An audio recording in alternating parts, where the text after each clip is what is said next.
So, you already have the divorce papers ready? Are you trying to scare me? You know I'm ready for this at any time. You better calm down and think about what you just said. With that, my husband Jackson got up and went into his room. My name is Camaa, and I'm a 28-year-old office worker. I got married a year ago to a man named Jackson. We met on a blind date, and after dating for a year and a half, he proposed to me. Although I thought we got married a bit too soon, I'd always wanted to be married and have children before turning 30, so I accepted his proposal. However, I later realized I should have been more cautious. The first surprise came when Jackson changed his job as soon as we got married. Out of the blue, he said he was changing jobs. Why all of a sudden? I asked him. He replied, because I can't show my full potential there. I was taken aback, especially when he told me he had already submitted his resignation and would leave at the end of the month. He managed to get a new job, but the salary was lower than his previous one. I thought it was fine since I was also working, but then Jackson started asking me to quit my job. I would have been okay with quitting if his income could support us both. However, as I mentioned, he had just changed jobs and his salary was now lower. Jackson insisted that his salary would increase soon, but we had no idea when that would be. If I quit my job now, we wouldn't be able to save any money and would struggle to cover expenses like rent and car payments. In short, we couldn't manage on Jackson's salary alone. I told Jackson, I won't quit my job until your salary goes up. Jackson seemed to agree, but he kept asking me to quit. Every time I gave him the same answer. Now we've been married for a year and Jackson's salary still hasn't increased. He keeps asking, when are you going to quit? I'm tempted to sarcastically say, now, and then tell him I'm just kidding because I can't quit yet. If he wants me to quit so badly, he should earn more money. I feel like he should focus on his work instead of persistently asking me to quit. I wondered why Jackson wants me to quit my job so badly, and I finally figured it out. It seems Jackson wants me to take care of his mother, Helen. Whenever we visited my in-laws' house, Jackson would say to Helen, I just want to make things easier for you, Mom. Helen would graciously thank him, and then Jackson would add, but we're both working, giving me a meaningful look. It was as if he was subtly pushing me to quit my job. Jackson claims his mother needs assistance, but Helen isn't sick or in need of care. She's healthy and quite active. In fact, she earns enough from her part-time job to support her hobbies, social outings, and live a fulfilling life. Realistically, she doesn't require my help at all. If I were in Helen's shoes, I'd feel disheartened to be seen as needing care when I'm perfectly capable. But Jackson continues to insist that I take care of Helen. Oh, if only one of us were home during the day, we could go check on Mom every day, Jackson suddenly voiced his thoughts. It seemed he wanted me to visit my in-laws' house daily, and hearing this was exhausting. I persisted in questioning my husband. Helen is perfectly healthy, so what exactly do you expect me to do? Jackson responded matter-of-factly, there are plenty of things you could do. You could help with housework or run errands. There's a lot to assist her with.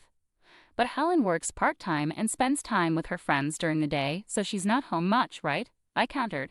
Even if Mom isn't home, you could still handle the housework, couldn't you? Jackson's words left me baffled. What is he saying? Am I supposed to be her maid? I thought to myself. Jackson seems to be very concerned about appearances, especially in front of his parents. If he's so determined to care for them, he should handle the household chores himself. I wasn't interested in indulging Jackson's pride, so I didn't quit my job and avoided visiting my in-laws on my days off. However, I did make sure to visit them during holidays like New Year's. Thinking back, Jackson often assigned me tasks whenever we visited my in-laws together. He'd ask me to clean up, assist his mom, check if anything was needed from the store, and so on. But I never acted on these requests. When he asked me to go to the store, I'd respond with, don't you know more about this area than I do? He'd then say, it wouldn't make sense if I did it. I didn't really understand his reasoning. It seemed like he just wanted to control me and feel good about taking care of his parents, didn't it? Over time, that's how I started to view Jackson. Could it be that he's more concerned with appearances than genuinely caring for me? When I boldly asked him, why don't you pitch in or quit your job to care for your own mother? He appeared extremely uncomfortable and had a disgusted expression on his face. That's not something I'm supposed to do. I'm giving you these instructions so that my mom will think that you are a considerate, useful wife. I hope you realize how kind I am to you, he said. In other words, he wants to dump all the difficult tasks on his wife and show off how good he is as if it's something remarkable. Well, I'm not his servant or slave, and I don't deserve to be treated disrespectfully in front of my in-laws. If Jackson continues making unreasonable demands, I won't stay silent. I'll stand up for myself. But despite talking to him, Jackson hasn't changed. He still asks, are you going to quit your job? And whenever we visit my in-laws, he orders me around just like before. I had enough and decided it was time to discuss it with him seriously. I think we need to talk about our future, I said. What are you even trying to say? Jackson replied, sounding annoyed. I'm honestly fed up. I'm tired of you constantly asking me when I'll quit my job and exhausted from you pressuring me to take care of Helen, I explained. Why are you fed up with that? You're my wife and it's your duty to care for your husband's parents, Jackson said. Don't you think that's a huge responsibility for me? Shouldn't you, as their biological child, be responsible for helping with the housework and taking care of your own parents in the first place? I asked. No way, it's the wife's duty to do it. Are you the kind of person who doesn't care about family? I'm really disappointed to hear you say that, Jackson responded. Then let me ask you this, how have you been taking care of my parents? If I asked you to care for my parents, would you do it then? I questioned. Jackson stared at me blankly. What are you saying? Why should a husband take care of his wife's parents? So does that mean you won't take care of my parents now or ever? I pressed. The husband's parents and wife's parents are completely different, Jackson replied. What difference does that make, anyway? I don't get it, I said, feeling frustrated. I didn't realize you were so clueless. It's like talking to my old boss, I continued. What are you saying? Jackson asked, confused. I'm saying the husband's parents should come first. You should take care of your wife's parents, I clarified. What? I exclaimed. So you only prioritize your own blood-related family? I'm so disappointed in you. I won't be visiting your parents anymore. Why would you do that? Enough is enough. I'm the one who wants you to stop this nonsense, I retorted. No way, how dare you talk back like that? My mom is right, Jackson shot back. Mom was talking about you. She said you're a badly behaved wife. That's why she gave me this. With that, Jackson pulled out a piece of paper from his bag. It was divorce papers. What? You already had divorce papers ready. I was shocked, but Jackson seemed strangely proud. See? I scared you, didn't I? I'm prepared for this anytime, so think about what you just said, Jackson declared smugly before leaving for his room. Unbelievable. Why is Jackson so selfish? That look of triumph on his face. It's clear the divorce papers are a threat to make me obey him. The fact that Helen was involved made me even more suspicious. Jackson is acting like a puppet for his mom, trying to control me while following her orders. It's ridiculous. I won't let Jackson have his way. How can he not see our marriage is in trouble when he acts like this? His lack of understanding just annoys me more. Jackson had already completed the divorce papers and handed them to meet with witnesses, including Helen and his friends. This meant I could sign and file them whenever I chose. The next day, after Jackson went to work, I filled out the divorce papers and submitted them to the city office. As a precaution, I also filed a notice of non-acceptance of the marriage certificate. I called my parents and explained the situation, knowing Jackson might threaten to file the marriage certificate on his own if he found out. My parents were shocked that I had already prepared the divorce papers but fully supported my decision. Outraged by Jackson's behavior, they offered to help me move my belongings immediately. Taking a leave from work, I had my parents come over and relocate all my things to their house while Jackson was away. I decided to stay with my parents for a while. It was the first time in a long time that I felt truly comfortable and at ease in their home. Reflecting back, Jackson never did his share of housework. I was the one cooking dinner after long work days and handling all the cleaning and laundry on my days off. On top of that, he expected me to care for his parents, which was impossible. That night, Jackson called me, probably just back from work. Hello? Hey, where are you right now? I'm at my parents' house. Oh, why would you go back there without my permission? And where's all your stuff? Don't tell me you're staying the night. I almost laughed. How could he think I was staying when I had taken most of my belongings with me? It showed his selfishness to even suggest that I move out of the house. I'm not coming back, I said firmly. What are you talking about? Come back here and make me some food. Make it yourself, I replied, ending the call. I couldn't discuss divorce with him if he continued to behave this way. I decided to wait for him to come to my parents' house and blocked his number.